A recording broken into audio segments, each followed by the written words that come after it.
வணக்கம் அப்ரகாம்.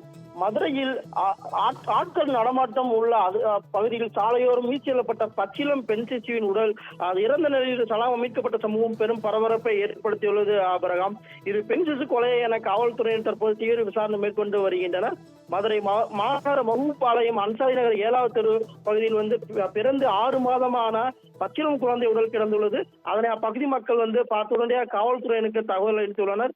இதனையடுத்து வந்த காவல்துறை குழந்தையின் உடலை மீட்ட போது சிசு உயிரிழந்த நிலையில் சடலமாக இருப்பது தெரிய வந்துள்ளது அப்ரகாம். பின்னர் பெண் சிசு உடலை மீட்டு அரசு ராஜாஜி மருத்துவமனைக்கு உடற்கூறாய்வுக்கு அனுப்பி வைக்கப்பட்டது. பெண் சிசுவின் உடல் கண்டெடுக்கப்பட்ட நிலையில் பெண் சிசு கொலையா இல்லது யாரும் இங்கு போட்டு சென்றா என்பது குறித்து SS காலனி காவல்துறை தற்போது வழக்கு பதிவு செய்து விசாரணை மேற்கொண்டு வருகின்றனர் அப்ரகாம்.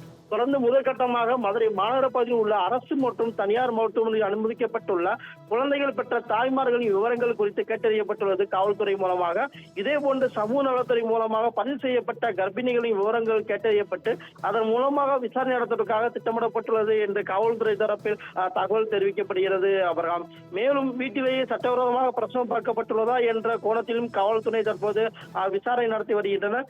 இதே போன்று பெண் சிசு கண்டறியப்பட்ட பகுதியில் CCTV கேமராக்களையும் தொடர்ந்து ஆய்வு செய்து வருகின்ற காவல்துறை. ஏனென்றால் கிட்டத்தட்ட முந்தைய காலம் போக தற்போது 6 மாத பெண் சிசு கொலை செய்யப்பட்டு சாலையோரும் குப்பை தொட்டியில் வீசிய சம்பவம் மதுரையில் குறிப்பாக மாநகர பகுதியில் ஏனால் ஆட்கள் அதிகம் நடமாட்டம் இருக்கும் பகுதியில் வீசி சென்ற சம்பவம் மதுரையில் பெரும் பரபரப்பை ஏற்படுத்தியுள்ளது அப்ரகாம்.